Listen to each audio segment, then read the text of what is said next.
Il est évident que la contribution de Bouddha sur le sujet du karma a été salvatrice pour les enseignements qui ont suivi ensuite. Il est convaincu que ses vies antérieures liées à diverses causes et conséquences ont été le fruit de son résultat. D'ailleurs, ces mots sont cités dans le canon bouddhique et plus exactement les 3 corbeilles que sont le Vinaya, étant les règles monastiques, les sutras issus de paroles de Bouddha et de l'Abhidharma concernant la métaphysique, la philosophie, la logique et les enseignements touchant des sujets comme la médecine. Pour lui, la conception physique du corps prédominait par la présence des 5 éléments que sont la terre, le feu, le vent, l'eau et l'espace. Ajouter à cela les 5 agrégats. Automatiquement, si cet équilibre est rompu, alors les défaillances interviennent dans le corps plus facilement pour se déclarer en maladie ou provoquer des blocages. Encore une fois, tout est question d'équilibre. Bouddha disait bien, le monde est régi par le karma, l'humanité est régie par le karma, par les actes qui lient les êtres comme un axe central, un chariot se déplaçant à toute vitesse. Ce qui veut dire qu'on ne naît pas riche ou pauvre, pas plus qu'on ne devient riche ou pauvre. Chaque plan est différent, mais offre à chacun sa chance. La naissance étant un point de départ déterminant dans la vie d'un être, n'est nullement un chemin tracé. Pour Bouddha, la noblesse des actes est primordiale, c'est-à-dire comment vous allez vous comporter dans votre vie. Vous avez des gens qui naissent et croulent sous l'abondance, à profusion, et se comportent de manière obscène et dégradante avec les autres pour finir misérables, ou bien souvent insatisfaits toute leur vie. Donc ne les enviez pas, car c'est une vie très fade pour le cœur. Le matériel de toutes les façons ne les comblera jamais. Ils en seront esclaves et dépendants. Quant à d'autres, en étant plus modestes, avec un départ de vie très compliqué, ils réussiront à changer leur destin. Car ils ont compris que la vie est un combat de tous les jours et qu'elle se mérite par un comportement digne qu'ils appliquent avec une projection extrêmement positive. Quelque part, ils ont le juste retour des choses, c'est amplement mérité. Ils n'ont compté que sur eux-mêmes. Comme il est dit dans la Bible, aide-toi et le ciel t'aidera. C'est exactement cela et tout se recoupe en fait spirituellement. Rien n'est figé, tout est en mouvement permanent et amené à changer.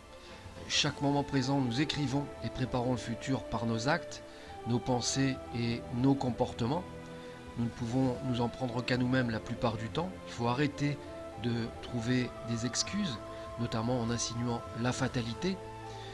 Prenons un exemple d'une personne en prison actuellement pour des mauvais comportements ou des délits mineurs. À cet instant précis, où elle entend ces mots, elle peut prendre la décision de changer sa vie et son karma.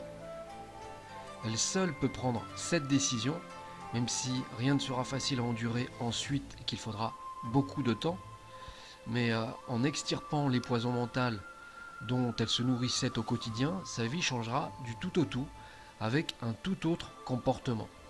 Cela implique donc l'environnement, les fréquentations, les addictions et d'autres facteurs qui abaissent ses vibrations. Et si elle est vraiment sincère dans cet engagement avec elle-même, en laissant s'exprimer son cœur, alors sa vie va s'ouvrir sous d'autres perspectives bien différentes qu'auparavant. Vous savez, la frontière entre le positif et le négatif est mince, à l'image d'un équilibriste sur une corde, surtout dans ce monde où règne une injustice criante plus que jamais.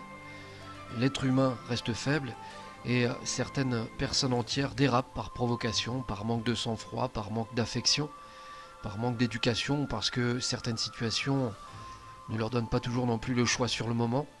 Et même si ces lacunes les ont fait trébucher dans leur vie, elles ne sont pas foncièrement si mauvaises que certaines le prétendent par peur. Tout le monde peut commettre des erreurs dans sa vie et avoir une seconde chance. Le but, c'est de les reconnaître, d'en prendre conscience et d'avancer pour ne plus retomber dans ses travers. La vie a tellement plus à offrir en dehors des barreaux que ce serait vraiment dommage pour eux de passer à côté. Je cite cet exemple extrême pour faire un parallèle qui résonnera plus fortement chez certains, car vous avez parfois des gens odieux et ignobles sans casier judiciaire qui sont moins respectables que des gens avec un casier chargé pourtant qui agiront avec plus de cœur et d'humanité. C'est aussi un autre regard du karma que nous abordons là. Énormément de gens se prétendent spirituels ou croyants, mais ne montrent pas l'exemple pour autant. Au contraire, ils jettent tristement la pierre aux autres, en se croyant intouchables parce qu'ils vont faire des offrandes, prier ou mettre un cierge ou faire brûler des encens. C'est l'exemple type d'un mauvais karma qu'ils nourrissent. Ce n'est sûrement pas de cette façon qu'ils vont s'éveiller et encore moins s'améliorer. Quant à la protection qu'ils espèrent, je doute fortement qu'ils ne reçoivent que le retour de bâton, ce qui revient à une logique assez risible. On ne récolte en fait que ce que l'on sème. Et comment espérer une protection si on fait du mal aux autres? C'est le comble quand même. Et pourtant, beaucoup s'en étonnent encore. Ce qui montre bien que l'effet du karma n'est pas systématique comme le pense une grande majorité en Occident. C'est entièrement faux, d'où sa complexité, incluant de nombreux paramètres subtils rentrant en jeu, dont certains sont indétectables et imprévisibles, autant positivement comme négativement. Ainsi, nous n'avons pas toujours les résultats escomptés parfois. Naturellement, en creusant et en cherchant dans le temps, il y a une ou des causes. Le hasard n'existe pas. Puis parfois, il faut aussi du temps, des années. On n'est pas toujours prêt à les assimiler et encore moins à les accepter d'un individu à un autre. Probablement par rapport au vécu et au passé karmique. Nous arrivons maintenant sur la fin de cette vidéo avec le principe de la graine karmique à retenir absolument pour résumer cette vidéo. Lorsque vous plantez une graine en terre dans le sol, un nombre de facteurs importants vont jouer et déjouer en votre faveur dans le temps. Cela peut être l'état du sol, les conditions climatiques, les possibles prédateurs comme les insectes, les rampants, les herbivores ou les rongeurs. Quant à déterminer sa future croissance, son taux de germination et la date de son éclosion, cela reste naturellement impossible. En fait, on ne maîtrise rien. La nature est seule reine.